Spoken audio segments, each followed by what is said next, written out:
E aí pessoal, agora nesse vídeo nós vamos ler Jó capítulo 4 e Romanos 8.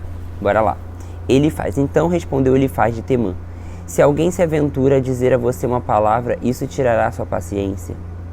Mas quem pode refrear as palavras? Pense bem, você ensinou a tantos, fortaleceu mãos fracas, suas palavras davam firmeza aos que tropeçavam.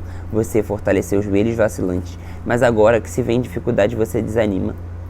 Quando você é atingido, fica prostrado. Sua vida piedosa não inspira confiança a você? E o seu procedimento irrepreensível não dá a você esperança? Reflita agora, qual foi o inocente que chegou a perecer? Onde os íntegros sofreram a destruição? Pelo que tenho observado, quem cultiva mal e semeia maldade, isso também colhe. Pelo sopro de Deus são destruídos, pelo vento de sua ira eles perecem. Os leões podem rugir e rosnar, mas até os dentes dos leões fortes se quebram. O leão morre por falta de presa, e os filhotes da leoa se dispersam. Disseram-me uma palavra em segredo, da qual os meus ouvidos captaram um murmúrio.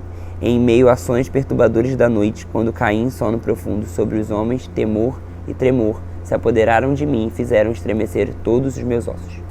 O espírito roçou o meu rosto e os pelos do meu corpo se arrepiaram. Ele parou, mas não pude identificá-lo. Um vulto se pôs diante dos meus olhos e ouvi uma voz suave que dizia: poderá algum mortal ser mais justo do que Deus? Poderá algum homem ser mais puro do que o seu Criador? Se Deus não confia em seus servos e se vê erro em seus anjos e os acusa, quanto mais nos que moram em casas de barro, cujos alicerces estão no pó. São mais facilmente esmagados que uma traça.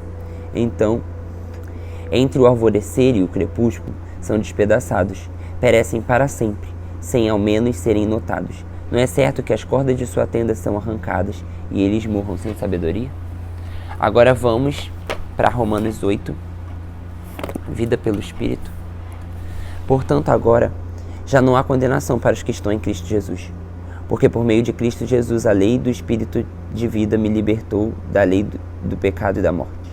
Porque aquilo que a lei for incapaz de fazer por estar enfraquecida pela carne, Deus o fez enviando seu próprio Filho, à semelhança do homem pecador, como oferta pelo pecado, e assim condenou o pecado da carne, a fim de que as justas exigências da lei fossem plenamente satisfeitas em nós, para que não vivemos segundo a carne, mas segundo o Espírito.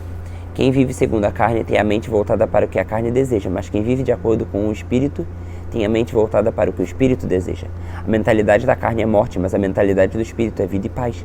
A mentalidade da carne é inimiga de Deus, porque não se submete à lei de Deus, nem pode fazê-lo. Quem é dominado pela carne não pode agradar a Deus. Entretanto, vocês não estão sob o domínio da carne, mas do Espírito. De fato, o Espírito de Deus habita em vocês. E se alguém não tem o Espírito de Cristo, não pertence a Cristo. Mas, se Cristo está em vocês, o corpo está morto por causa do pecado, mas o Espírito está vivo por causa da justiça.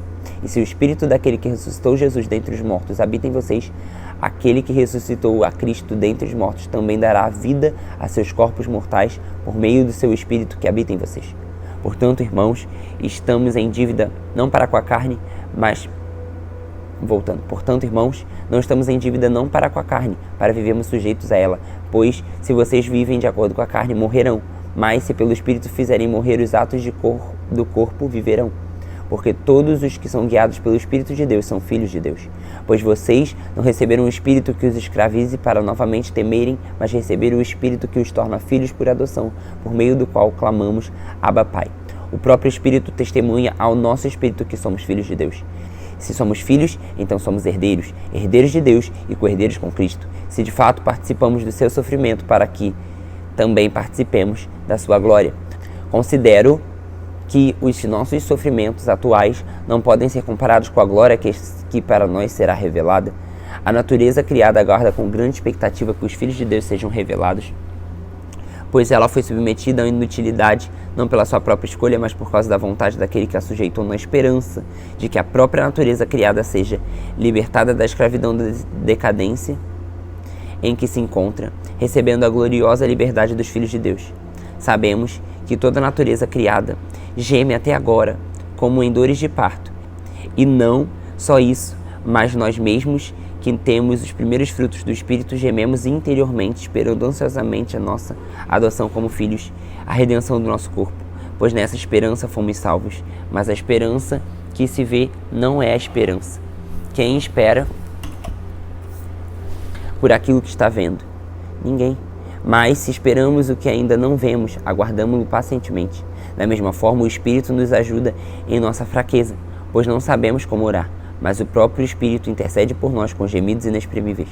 E aquele que sonda os corações conhece a intenção do Espírito, porque o Espírito intercede pelos santos de acordo com a vontade de Deus. Sabemos que Deus age em todas as coisas para o bem daqueles que o amam, dos que foram chamados segundo o seu propósito. Pois aquele que de antemão conheceu também os predestinou para serem conformes à imagem do seu Filho, a fim de que ele seja o primogênito entre muitos irmãos.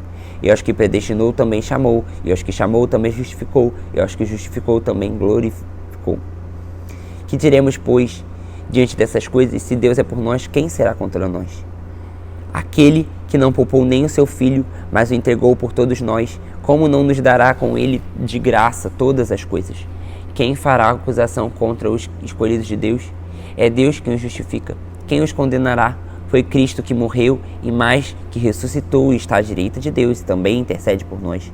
Quem nos separará do amor de Cristo? Será tribulação, ou angústia, ou perseguição, ou fome, ou nudez, ou perigo, ou espada?